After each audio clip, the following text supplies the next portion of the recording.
Good morning. First, I would like to acknowledge that we are on the traditional territory of the Mississaugas of the Credit First Nation, the Haudenosaunee Confederacy, and the Huron-Wendat and Wyandot Nations.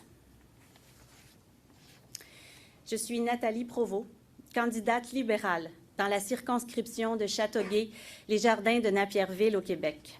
Certains d'entre vous me connaissent pour mon engagement de plusieurs années pour le contrôle des armes à feu.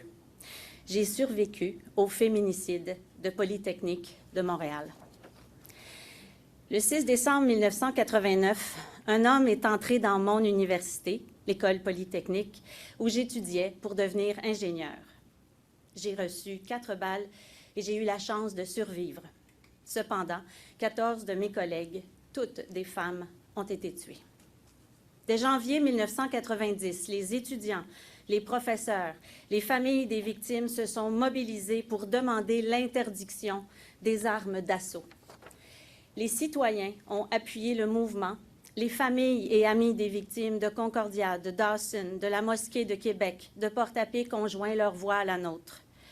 The last 15 years as an activist have brought me to where I am today, in front of you. On the last December 5th, the day before the 35th anniversary of the Polytechnique femicide, the Liberal government announced several measures that have been implemented or are being implemented to ban assault-style firearms. Military weapons designed to kill in war zones shouldn't be accessible in our communities. For me, this meant that my advocacy work and my commitment to gun control led to concrete results. Et c'est pour agir que je m'engage aux côtés de Bill Blair, de Dominique Leblanc, de Jean-Yves Duclos, de Rachel Bendayan et de toute l'équipe libérale qui a travaillé afin de protéger nos communautés contre la violence armée. Being a candidate for the Liberal Party of Canada with Mark Carney and a great team of candidates is the only way now to work for my beliefs, my values, and my country. So it is with a lot of pride and strong emotion, as you can see, that I present to you the actual MP and candidate in Scarborough, Southwest, Bill Blair. Mr. Blair. Well, thank you very much, Nathalie, for that very kind introduction. And it's also particularly relevant for me to be standing here at a podium with Nathalie Provost, because her lived experience as a victim of the terrible tragedy of École Polytechnique is one of the things that motivated me and motivates all of us to do everything that is necessary to keep our communities safe. I have spent most of my adult life working hard to keep Canadians safe. And I do not believe that there is any greater responsibility of any government than the safety of its citizens. Our government has promised Canadians that we will do everything required to keep them safe. And we have also promised Canadians that we would strengthen gun control in this country. And let me be very clear, this is not directed towards the firearms that are used by hunters and sports shooters in Canada. Those hunters and sports shooters obey our laws, and they earn the privilege of firearm ownership through their hard work. They buy their guns legally, they store them safely, they use them responsibly, and they follow all of our laws. But we also know that there are other firearms that have no place in Canadian society. We know that those firearms have been used, they were designed to kill people, and they have been used to kill people here in Canada, at École Polytechnique, at Porte-à-Pique, in Moncton, in Fredericton, in Meyerthorpe, and in places right across this country. And they are used every single day in the United States to kill people. Mr. Poilievre has promised the gun lobby that he will weaken our gun laws.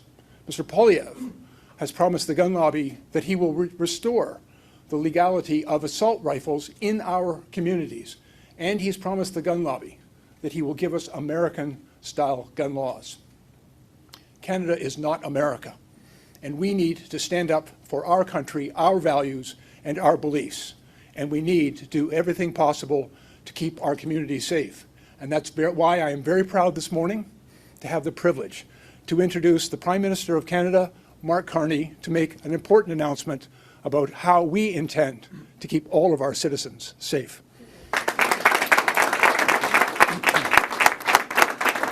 Merci. Good morning, everyone. Merci, Bill, pour cette présentation, pour ton travail et ton service comme ministre, mais aussi tout au long de ta carrière comme policier à Toronto. Et je voudrais aussi remercier notre candidat, Nathalie Provost. Merci, Nathalie, d'être ici aujourd'hui, mais surtout t'engager pour représenter les Canadiens et Canadiennes. Nathalie connaît les conséquences de la haine, de la violence, du manque de réglementation en lien avec les armes à feu. Et je suis touché d'avoir toi avec nous aujourd'hui. It is a pleasure to be back in the GTA and to meet some of the many young Canadians who are stepping up to protect and serve their friends, their neighbors, their community, to protect and serve our country. The dedication is admirable, and it's exactly what we need right now as we face the biggest crisis of our lifetime. Before I get into the main section, why we're here today, I just want to note a few comments on the situation, the economic situation. And I think the overall framing is important. President Trump is looking to fundamentally restructure the international trading system. And just yesterday, he announced a pause on what is called a global set of reciprocal tariffs for all countries but China. And while that's a welcome reprieve for the global economy, the impacts of other tariffs and the threat of future tariffs are already being felt around the world and here at home. So the stakes have never been higher for our economy. In light of the evolving situation after today's campaigning, I will return to Ottawa. I will convene a meeting, including the Minister of National Defense, our Committee on Canada, U.S. Relations and National Security tomorrow. In Canada, there are tariffs that remain in place. Those tariffs are threatening our families, our workers, and our businesses. And while they have been imposed under different pretenses, they all are unjustified, unwarranted, and misguided. So we've been responding, and we are responding with purpose and force. We will fight, we will protect, and we will build. Nous allons nous battre contre ces tarifs jusqu'à qu'ils soient annulés avec des contre-tarifs qui auront un impact maximal aux États-Unis et un impact minimal ici au Canada. Nous allons protéger nos travailleurs et nos entreprises pendant cette période difficile. Et nous allons bâtir une économie canadienne plus forte que jamais, bâtir un Canada fort. Now, tariffs are not the only American policies that are threatening our economy and our society. They're also threatening the safety of our communities. Criminals are taking advantage of irresponsible American gun laws and their weak border enforcement to bring illegal guns into Canada. Large American online platforms have become seas of racism, misogyny, anti-Semitism, Islamophobia, and hate in all its forms. And they're being used by criminals to harm our children. My government will act. And today we're announcing our plan to fight crime, to protect Canadians, and to build communities that are safe, secure, and strong. A plan to make Canada secure, to make Canada strong. Aujourd'hui, nous annonçons notre plan pour lutter contre le crime, protéger les Canadiens et Canadiennes et bâtir des communautés sûres, sécuritaires et fortes. Un plan pour un Canada sûr, un Canada fort. Well, criminals are trying to illegally import guns to Canada.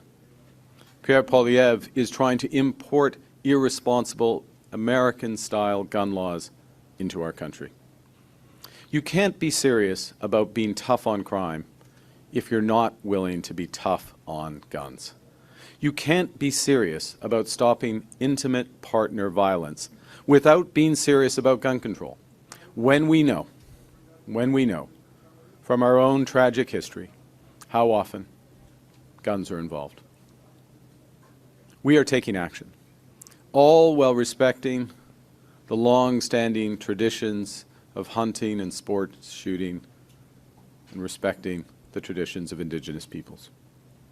If elected, my government will automatically revoke gun licenses for individuals convicted of violence offenses, including intimate partner violence. We will strengthen firearms licensing and the so-called yellow and red flag laws that keep weapons out of the hands of those who are a risk to themselves or others. We will invest in the RCMP's National Forensic Laboratories in Ottawa and Surrey and the Saskatchewan Ballistics Lab to increase our capacity to track down guns used in crimes. We will quickly, and I mean quickly, reinvigorate the buyback of assault-style firearms and leave the classification of new firearm models to the RCMP, to the experts, not to the gun industry. No new guns should come into this country before they have been examined and classified by those experts. We must stem the tide of illegal guns and drugs coming across our border with the United States. That's why the government is now deploying scanners, drones, helicopters, additional personnel, and canine teams at our border. And we will build on this foundation by recruiting 1,000 more RCMP personnel and increasing the pay for cadet recruits. We will train 1,000 new 1,000 new CBSA officers and support their work with even more scanners, more drones, and more canine teams. We will allow police to seize fentanyl and other contraband through Canada Post Mail. We will strengthen the Public Prosecution Services of Canada to hold those who profit from criminal activity to account and to repay the people who put themselves on the line, every day to protect our well-being. We will invest in theirs. We will expand early retirement eligibility for first responders, firefighters, paramedics, correctional services employees, border services officers, parliamentary protection officers, search and rescue, and we will support their physical and mental health. My government will not only strengthen Canadian law enforcement, we will also strengthen the criminal code and bail laws to toughen the consequences for those threatening the safety of Canadians.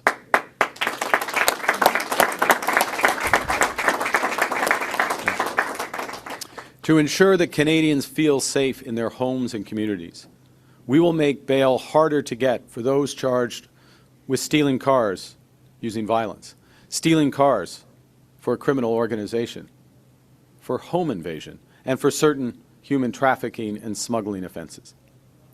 At bail hearings linked to these crimes, we will reverse the burden of proof, meaning that the accused will have to prove that they do not represent a threat to public safety. We will also prohibit someone charged with an offense that involves violence or organized crime from possessing a weapon when they're released.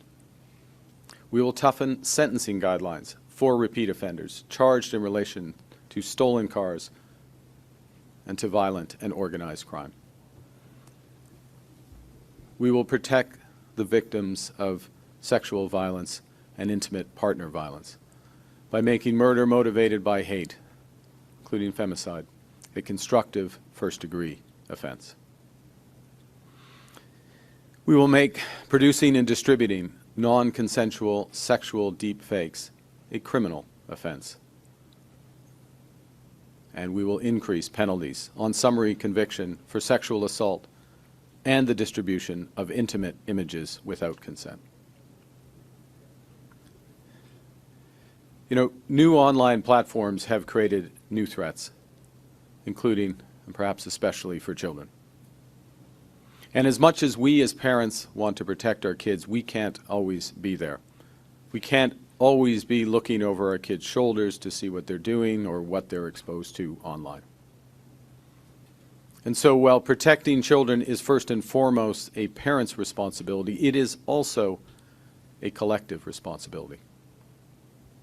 And with the support of Canadians, my government will act to protect children online and bring those who seek to harm them to justice. We will first introduce legislation to protect children from online exploitation and extortion. We will provide new funding to the Canadian Centre for Child Protection. We will give more tools to law enforcement and to prosecutors. We will raise the maximum sentence for child luring. And when it concerns harms to children, we'll extend both the amount of time data will be preserved and the period during which charges can be brought forth for these crimes. Unfortunately, the rising tide of hatred online is overflowing onto our streets. Violence and intimidation have no place in Canada. Anti-Semitism and Islamophobia must be denounced in the strongest possible terms. And I am appalled by the horrific incidents and numerous incidents in our country in recent years.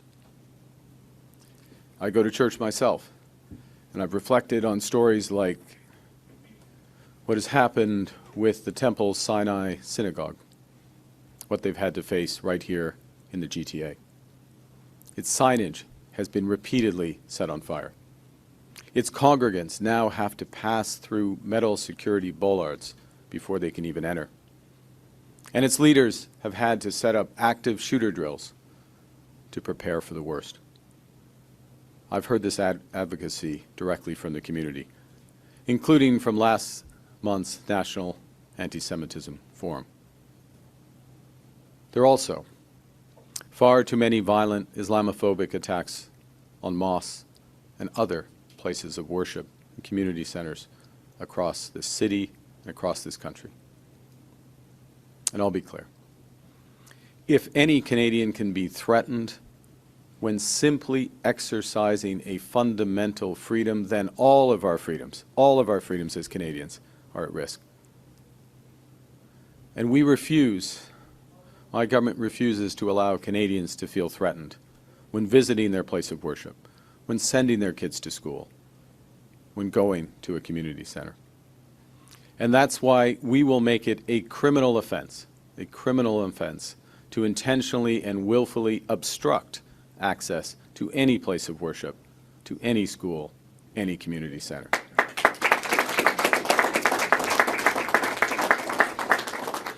And we will make it a criminal offense to intimidate or threaten those attending services at these locations. Finally, while tackling crime is essential, it is, of course, better to prevent it. It starts by making sure that every child in this country can grow up safe, healthy, have a chance at achieving their potential. And that's why we'll also extend the Building Safer Communities Fund, a fund that steers and does good work to steer youth away from crime and towards real opportunities, and why we're supporting Indigenous-led community safety priorities.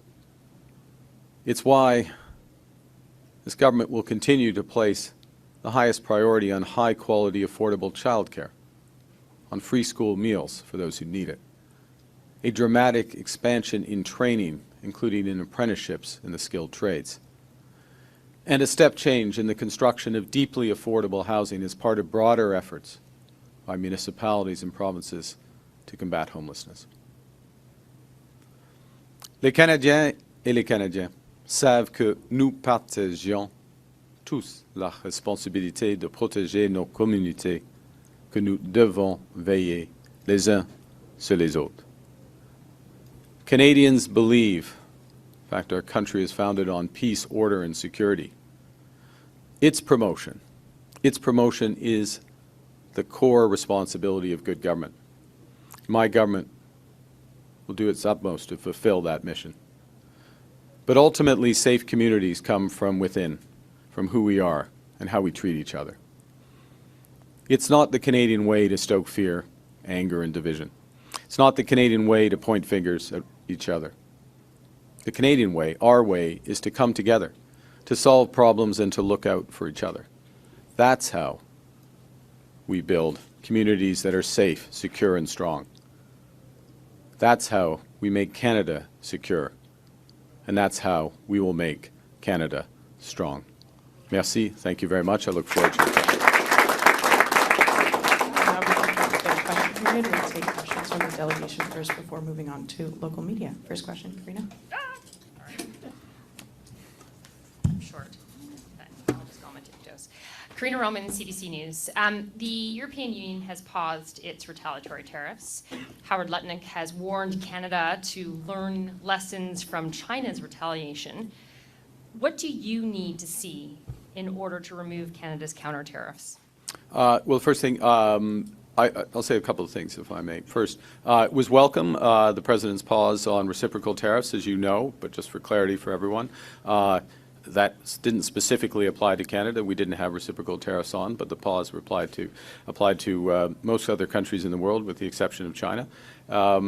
I spoke with President von der Leyen earlier today, had an exchange. I understand their decision to have developed countermeasures, but to delay the implementation pending negotiations. We've had very direct and frequent conversations with the United States officials, myself with the President, Minister LeBlanc with his counterpart, Secretary Lutnick. I think they understand our position. We have been subject to a series of direct tariffs that are still in place with respect to steel and aluminum, with automobiles, and of course I will call them the fentanyl tariffs that are in place. Key point is that we have agreed to begin negotiations between the Prime Minister and the President immediately following the election, and we will ensure that the ground for those negotiations is constructive while we stand firm with our workers, protecting our workers, and building this economy. En français, je viens d'avoir une bonne discussion avec Madame la Présidente von der Leyen de la Commission européenne. Je comprends bien la stratégie de l'Union européenne. S'il y a des représailles qui sont repoussées pour 90 jours afin d'encourager des négociations par rapport à l'Union européenne et les États-Unis. L'annonce hier de M. le Président Trump était bonne, était favorable afin d'avoir des négociations à travers le monde, avec l'exception de la Chine, évidemment. Nous avons beaucoup de discussions. Nous sommes en train de discussions avec les Américains. Par exemple, M. Leblanc avec M. Lutnick, le secrétaire du commerce américain, et afin d'avoir une situation pour les négociations constructives entre le Premier ministre du Canada et le président des États-Unis, qui commencera juste après l'élection fédérale. You said that you got Canada the best of a bad deal, or that Canada got the best of a bad deal. I wasn't taking credit for it, but yes. Yeah. Now it seems that Canada has, other than China, gotten the worst deal. What do you say to Canadians who see that and think that maybe doesn't bode well for future negotiations? Well, I don't recognize that characterization. The adjustment of the fentanyl tariffs, while not complete, carves out for what's we will call CUSMA compliant trade. So that is carved out, and many Canadian exporters meet that test, and it won't surprise you that we are fast-tracking others so that they can meet the paperwork to meet that test, because the grand majority of our trade is there. Look, We in Mexico have a very tight trading relationship with the United States as a consequence of NAFTA and its successor agreement, CUSMA, USMCA as the Americans call it. And so any adjustment to that is a reduction in the market access and the degree of trade, which is why we have responded. So that's the situation we're in. We look forward to the opportunity for Canada and the United States to have that comprehensive economic and security negotiation. I'm working hard every day to represent Canada at those discussions. And I'll say one last thing, if I may, which is, and I mentioned this in my remark, the stakes have never been higher because it's not just about our trading relationship with the United States. It isn't an accident that I spoke to President von der Leyen today because there is an interest in deepening our trading relationship with the European Union, with the United Kingdom, with like-minded partners in Asia. And the question is, one of the big questions in this election is who's going to protect Canadians, but also who's going to represent Canada at those negotiations, who's going to get the best deals for Canada. Prochaine question. Monsieur? Bonjour, M. Carney. Michel Bonjour. Sabat, la presse canadienne. Le président Emmanuel Macron a déclaré hier qu'il envisage que la France reconnaisse un État palestinien en juin. Êtes-vous prêt à faire de même dans les prochaines semaines? Dans un mot, non, parce que mon gouvernement soutient une solution à deux États, mais avec un État palestinien libre et viable, qui vive côte à côte avec un État israélien. Alors, les conditions qui concernent d'un État, la capacité d'avoir un État libre et viable palestinien n'existe pas à ce moment-ci. Et pour moi, c'est évident. C'est triste, mais c'est évident. In English, with respect to the question in President Macron's declaration overnight, as I recall, would we follow suit, in effect, was the question. My answer, in a word, no. We support a two-state solution, but a two-state solution where we have a free and viable Palestinian state living in peace and security alongside an Israeli state which lives in peace and security. Those conditions do not exist at the moment, unfortunately. Presque chaque jour, vos rassemblements sont interrompus par des militants pro-palestiniens. Considérez-vous, oui ou non, qu'un génocide se déroule en Palestine? Je ne veux pas... cette question, c'est une question devant le corps international de la justice. Je ne veux pas et je ne vais jamais politicier cette situation ou ce mot. In English, do you think it's a genocide? This question is in front of the International Court of Justice. The situation is a horrible situation. I will not, and I will never, politicize that word or this situation. From CBC. The buyback program was a political mess for the previous Liberal government, something your Chief of Staff, Marco Mendicino, would remember. You've recommitted to it today. What makes you think that you can do it differently? Well, I think first off, let me say this, which is, and I'm Nathalie, if I may, look, I'm honored that Nathalie has presented herself as a candidate. But she is a person like Bill Blair, like the MPs behind me, who go into public service to get things done, to change things. That's the standard, not to make an announcement to get things done. I count myself in that camp as well. And as I said in my words, in my prepared remarks, we're not just keeping it, we're reinvigorating and quickly putting it into action. So I'm going to task the Minister of Public Safety, National Security, working alongside, well, subject to the choices of Canadian people, accordingly, but the intention is that we'll be working closely and focused on those results, working backwards from the results. Reinvigorate the work with Canada Post, reinvigorate with the provinces, and put this into place with a top priority. My experience in managing is that you have clear objectives, you work back, You track progress on a monthly basis, and you hold people to account. And we should be held to account for putting this into action, but it's there for a reason. We are committed to this, and we'll get it done, and if we weren't, I don't think you would see the people behind me or, candidly, me standing up here either. Since we're talking about public safety, I wanted to ask you about the RCMP. And in one of his final moves, former Prime Minister Justin Trudeau put out this white paper saying, change it, get out of contract policing, focus only on federal policing. Wondering if you agree with Trudeau's proposal, and what's your vision for the future of this iconic force in Canada? Well, I'd say a couple of things. One is I view it as a green paper, not a white paper. A white paper tends to be closer to, it's a green paper, which for those who follow the distinction, a green paper is a discussion document, which raises issues, promotes debate, consideration, and then action. So, of course, we'll take into account the reflections on the proposals made.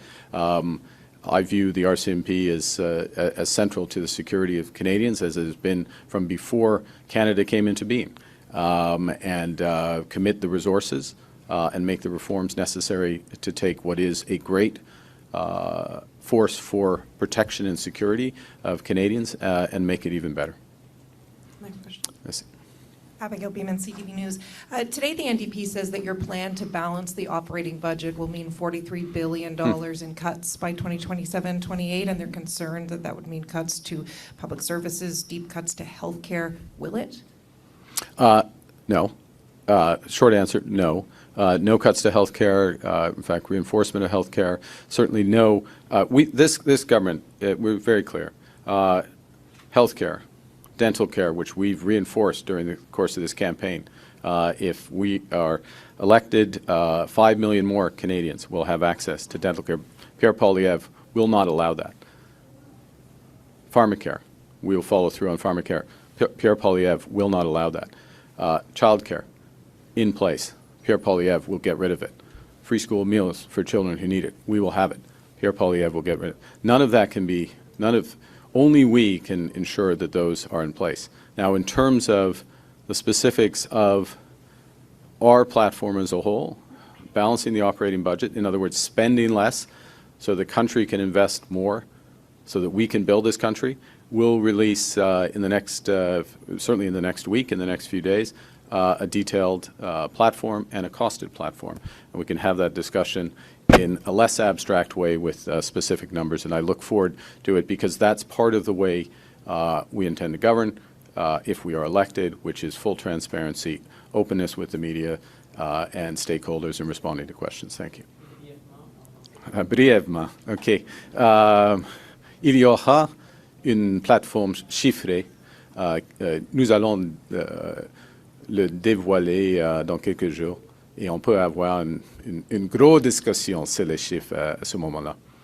Mais on garde tous les programmes, le grand filet social. Okay. To tariffs, you've said that there's a limit to how much we can respond with, and I'm wondering how far from that limit are we now? Well, look, this is in part, if I may, this is a negotiation. It's part of a bigger negotiation, so it's not good to negotiate with yourself. But we have a basic principle, which is that we will only take measures that have a maximum impact in the U.S. and a minimum impact here. So that does limit what we can do. Their economy is much bigger than ours. We all know that. Secondly, what we're looking to is to have this negotiation, to have, which we have the agreement to have, and it will happen from just after the election. The question who is going to be at the table for that. So we are going to act in a way that sets up that negotiation in the most constructive way to get the best deal for Canadians. Hi, Najida Melis, Globe and Mail. My colleagues have a story today about a Liberal candidate's relations with China-friendly groups and a meeting that you also held with a pro-Beijing group. So my question is, why did you meet with this pro-Beijing group, Jiangsu Commerce Council of Canada? And is the party okay with the fact that Liberal candidate Peter Yuen has been so close with the Chinese consulate and China-friendly groups, given the public inquiry into foreign interference, says that this is a tactic China uses to exert influence. Okay, well, I'm sorry, but you can't believe everything you read in the Globe and Mail. So in your question, and I guess in the article in question, you said I had a meeting with whatever your term was, Beijing group. I've never heard of this group, okay? Never heard of this group. Certainly didn't have a set-up meeting with this group. Full stop. So check your sources before you write things like that, okay? Or your colleagues do. I'm a politician. I go to events where there are hundreds and thousands over the course of a day of different people there. That is not a meeting. If somebody happens to be in the room, takes a picture with me, that's not a meeting, okay? First point. Secondly, with respect to Mr. Yuen, this is a person who has served his community for decades. This is a person who's deputy commissioner of the police, okay? A person in discharge of those responsibilities meets with a variety of community groups in the community because that's his job. That's his responsibility. We're proud to have him as a candidate, and I honor his service, including on today. Thank you. Monsieur. Qu'est-ce qui se passe? Ça marche ou? On peut prendre une pause. Si Oh mon Dieu, OK. On prend une pause, on garde le temps.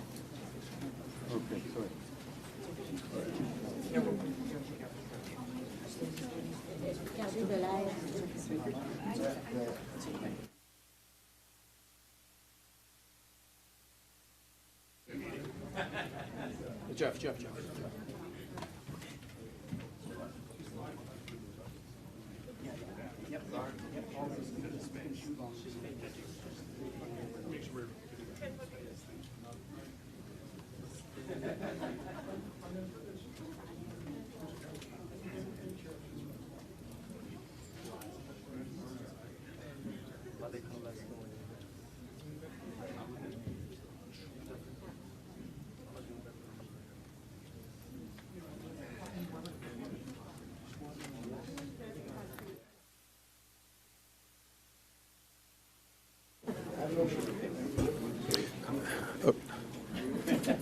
Juste un instant, Monsieur Noël.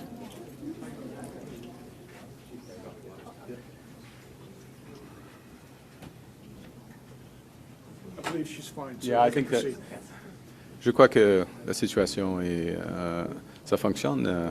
Oui, c'est à cause de la longueur de mes réponses. Alors, il faut une réponse brièvement, comme vous venez de dire. OK, je crois qu'à vous, madame, OK? On va juste prendre la dernière question de la délégation avant d'aller aux médias locaux. OK. Je pense qu'il reste encore un petit peu de temps sur le montant qu'on s'était donné. Je pense que Catherine, derrière moi, aura droit à une question. Merci. Moi, j'ai une En question. OK. Alors, merci, M. Carney. J'espère que la dame derrière vous va mieux. Oui. Le Bloc québécois, aujourd'hui, propose de créer un ministère des frontières pour être plus efficace et d'avoir davantage de redevabilité sur cette question. Vous pensez quoi de l'idée? Êtes-vous prêt à mettre ça en place? OK. Je viens d'annoncer le renforcement de l'Agence de la sécurité frontière canadienne. 1000 de plus agents pour cette agence. Et nous venons de mettre en œuvre des drones, d'autres personnels, des hélicoptères, une grande augmentation, une forte augmentation de la surveillance. Et ça fonctionne. Ça fonctionne. Alors, je ne crois pas qu'il y a une bonne idée de créer un nouvel ministère. Ce n'est pas nécessaire de faire ça. Il faut renforcer l'Agence de la sécurité frontière et le GRC. Et nous allons le faire. Nous allons le faire si nous serons élus. Merci. Catherine. Catherine Lévesque, National Post. Good morning. People at conservative rallies say they don't necessarily believe national polls. Earlier this morning, Conservative leader Pierre Poilievre would not say if he believed them. My question to you, do you believe the polls right now? And do you commit to recognizing the result of the election, whatever it is? Jeez, of course. Okay. This is Canada. This is Canada. I know there's certain parties that just import all their slogans and their policies from America, but let's not import that nonsense into Canada. we will have, and we are in the midst of a fair and open and free election in Canada. I am very pleased about the very high level of engagement of Canadians across this country in this election process, being informed, coming out to rallies, knocking on doors, making phone calls, discussing around dinner tables. This is exactly what we need, because this is the most consequential election of our lifetime. The only poll that matters is the poll that has started with advance polling, but the poll that happens on Election Day, the votes of Canadians. And I and my colleagues are focused on doing everything we can to earn that trust. But certainly, and it goes back maybe to the question about the platform, that ensuring that Canadians, the media, stakeholders, Canadians themselves are fully informed about what we're going to do. We're not just going to stand up to Donald Trump and get the best deal for Canada, although we will do that. We're the only ones who, but we're going to build this country and we're going to protect Canadians while we do it. En ce qui concerne la situation, le Canada, c'est pas les États-Unis.